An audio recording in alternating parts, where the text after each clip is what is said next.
Hello, everybody, and welcome back to the Planet Film Network. Today, I'm going to give you my thoughts on Episode 8 of Andor.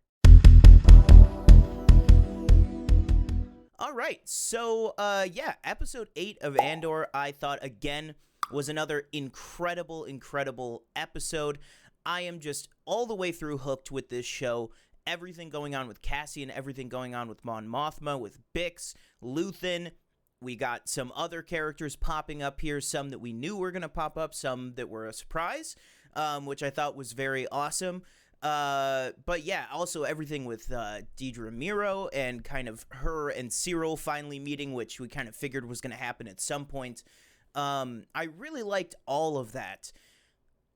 Honestly, though, I feel like it's hard to talk about this episode without talking about some of the surprises within it. So I will say, if you're just looking for non-spoiler thoughts, this is just going to be a quick review. But if you're just looking for non-spoiler, amazing episode. Again, this episode, this season, is just building on itself in such a way that none of the Disney Plus shows have ever done before. And I really like that. None of the Disney Plus Star Wars shows, I should say. But getting into a little bit more spoiler territory, I really liked the surprise of Andy Serkis being in this as Kino, I believe is his name, kind of the foreman for this factory prison that Cassian is finding himself in. I thought that not only was it a cool character, but I thought Andy Serkis, as he always is whenever he's on screen or doing a motion capture performance, was just commanding a presence in that room that was incredible. I was like, as soon as you hear his voice off screen, I was like, is that? And then once you see him, I was so happy because, you know, it's just the long Star Wars tradition of, sure, people can play different people multiple times. Clancy Brown, Andy Serkis, Sam Witwer, you know, the list goes on.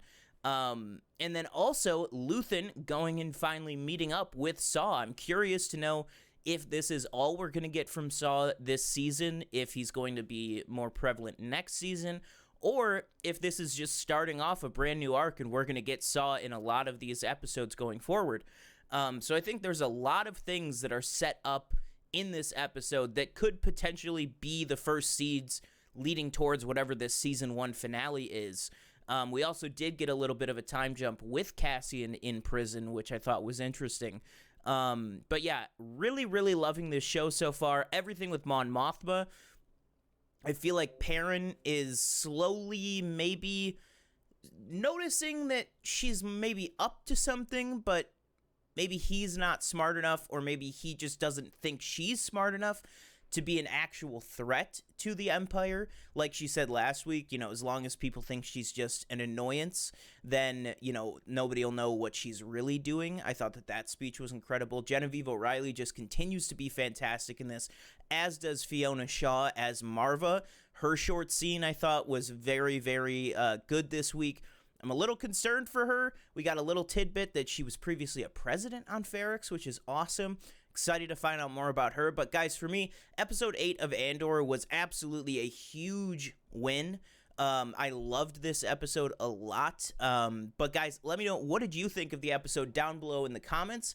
Be sure to stay tuned. We're going to have a lot of videos coming up on the channel later this week. We're going to have our House of the Dragon episode 9 and 10 full spoiler discussion video coming up soon. As well as later today, I will be posting 2 separate videos on Tales of the Jedi. One video talking about the 3 Ahsoka episodes, and one video talking about the 3 Count Dooku episodes. So we will have that for you to look forward to as well. So go ahead and hit that subscribe button so that you don't miss any of those uploads. Follow us at the official PFN and all the social media platforms, and we will catch you in the next video.